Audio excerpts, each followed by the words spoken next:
Well, comedian Jerrod Carmichael making history last night, becoming the first African-American to ever host the Golden Globes.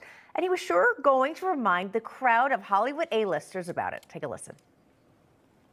I am your host, Jerrod Carmichael. Sure. And I'll tell you why I'm here. I'm here because I'm black. Actually, I watched that open last night. Yeah.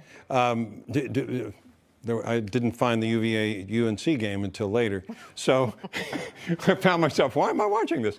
And I thought that was a funny line because of what had happened with the Golden Globes last year. They essentially got canceled. It was a private event last year. Right. He didn't say, he poked fun at the Hollywood Foreign Press Association. Listen to a little bit more from him. 1 minute, you're making mint tea at home. The next, you're invited to be the black face of an embattled white organization. Yeah, again, a fairly good one. It got kind of slowed down from there. Sure. But that's where we are.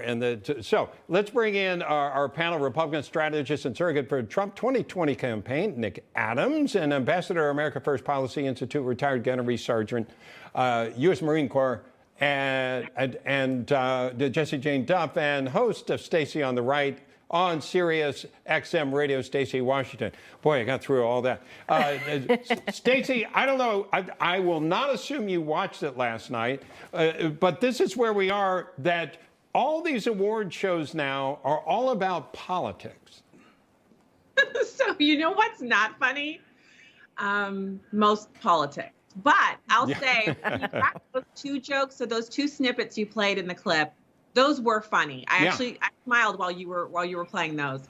I think you can be dry and wry and talk about race. You can talk about problems of an embattled organization. You can call out the obvious elephant in the room, but you have to have something more than that. That can be your opener, or those can be your shots or your chasers, but you can't have that be the whole thing. So I would have been tired of listening to him talk about that for the whole monologue, but for him to open with it and get it out of the way, it's like an icebreaker. So the question is he really funny? And I think that's the bigger value add, is that if they chose him because he's black and he's funny, and he gets to kind of take away what happened last year and wipe the slate clean, then that's fantastic. But if he's just up there talking about being black, that's going to get tired pretty quickly. I don't care who you are. We just want to laugh. It doesn't actually matter where we're coming from. What matters is what you're offering for us to laugh at. Great points there. And, you know, Nick, Eddie Murphy also spoke. He accepted the Cecil B. DeMille Award and had this advice for young Hollywood. Take a listen. 3 things, you just do these 3 things. Pay your taxes, mind your business, and keep Will Smith's wife's name. Of course, referencing the slap, of course, quote unquote, heard around the world at the Oscars last year, Nick. But I mean, Eddie Murphy never disappoints. Never, Katrina. I've been a lifelong Eddie Murphy fan. In fact, he's probably one of the reasons I got so attracted to this place. I used to watch his 80s movies, Beverly Hills Cop, all of that kind of stuff, and I fell in love with America. He's still very funny, pretty good advice. Very general, didn't take a lot to come up with. But I tell you what, if you pay your taxes and you mind your own business and you don't talk about Will Smith's wife, you're certainly not going to get slapped on stage, are you? Yeah, here's the thing, Jesse Jane, is let's move on to this story because we only have so much time. I find this interesting. Former NSYNC member Joey Fatone in the news today after making an appearance at a drag brunch in South Beach. Check this out, Joey Fatone. Now, Jesse Jane, I think that we've been pretty consistent here. It's like, if you want to have a drag show, that's fine. Just don't include kids. Well, you know, I think that horse left the barn. Apparently, a lot of people on the left and people who don't necessarily have the same conservative values that I have believe it's okay to have children involved in drag appearances. Now, drag appearances have been around for decades. I remember seeing them myself in Las Vegas as a young adult. And I actually found them actually captivating. They really were excellent entertainment. Really, drag doesn't offend me. It's when you sexualize any type of performance, whether it be drag or otherwise, and giving innuendo to having sexual relationships on stage, gay, straight, otherwise. I think when you start doing that, whatever it may be, it becomes offensive. Drag itself has been around many years. Flip Wilson did drag. Nobody complained back then. So let's just kind of keep it in perspective. It's all about the content of the performance, not necessarily drag itself. So, baby, bye, bye, bye. Yeah. Is it- I think, was yeah, that the- bye, bye, bye. I'm was that not a big boy band person. I don't Never know. was. Stacy, your thoughts on this? So I have to echo my girlfriend and sister at arms, Jessie Jane Duff. I'll tell you this. My problem with it, because drag shows have been around for a long time and they've been adult content for a very long time. Who remembers RuPaul? I mean, everyone watched his kind of shows. He made it kind of mainstream and brought it to a huge star. Yeah.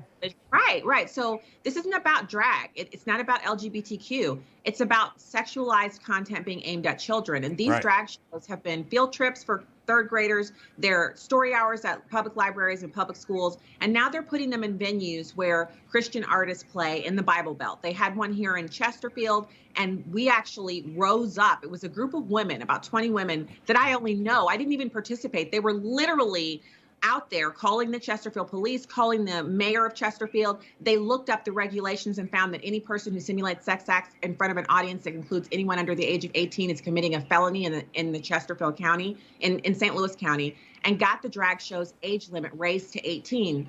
And then contacted the venue to let them know this isn't family friendly. So this is what we have to do, because these people are targeting children. That's the problem. It's not the content. It's not that they want to do these things. It's that they want to do it in front of kids. Gross. Go ahead. Last thought. It's disgusting. And I'm sorry. And there she goes. Nick Adams, we're going to have you wrap this up for us on our panel. Those drag shows for kids. Look, I think it's a very sad reflection of 2023 that we have this kind of sexualized content that is targeted, directed at children. We have seen it all around. We've seen it in the public libraries. I know Pizza Hut also did something as well. This is exactly the kind of stuff that American parents are terrified about. This is exactly the kind of decline that we don't want to see in our culture, and we need to be as vigilant as we possibly can. We want to teach our children to be great Americans. We want to teach our children to be great men, great women. They don't need this kind of stuff. Yeah. By the way, I don't know if there were any kids there. At that particular event with Joy Fatone, I didn't see any in that video. I didn't see any video, so we don't know. But this is, you want to go to that or be, that's fine. That looks like a fun brunch, but just don't take your kids. No, maybe not for Bob. I think it looks like a blast. No, I can appreciate South that. Beach, I've never been to a drag show. My wife has, so, it's great I know there's a entertainment, world as out Jessie there. Jane said. Yeah. Nick Adams, Jessie Jane Duff, Stacy Washington, thank you so much. Thank you. It's a pleasure.